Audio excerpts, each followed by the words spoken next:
चला तर मंडळी, आज म्हणूया आपण कुरकुरीत अशी ही डाळव्याची चटणी। एका परातीमध्ये आपल्याला अर्धा किलो मिक्सरला फिरवलेलं डाळव्याचं पीठ घ्यायचे।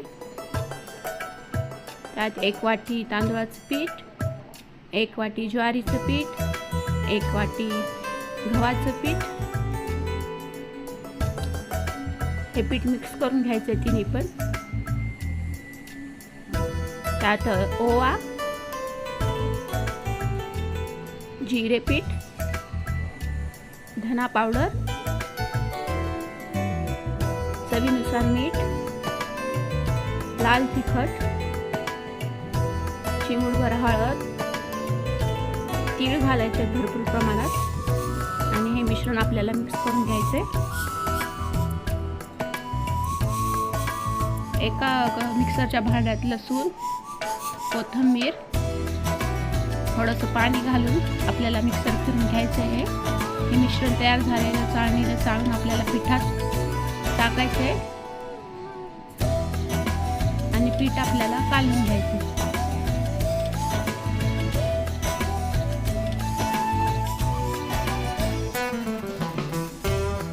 थोडे थोडे पाणी घालून आपल्याला हुंडा तयार करायचा आहे।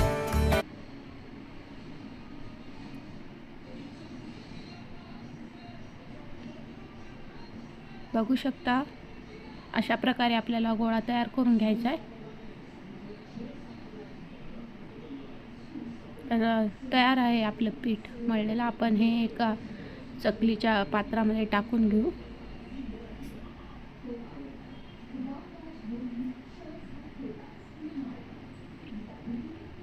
आणि चकल्या बनवायला सुरुवात करू।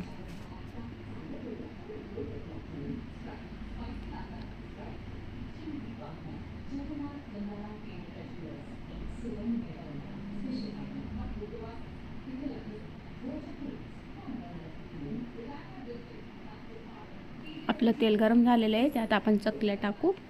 मंद आचेवर तळायच्या चकल्या तर कुरकुरीत होतात।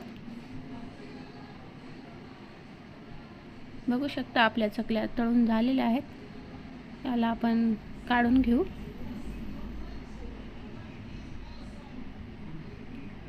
बघू शकता, कुरकुरीत अशी डाळव्याची चकली आपली तयार आहे। अशाच रेसिपीसाठी रेसिपी बाहेर तिला फॉलो करा, शेअर करा आणि कमेंट करा। बाय।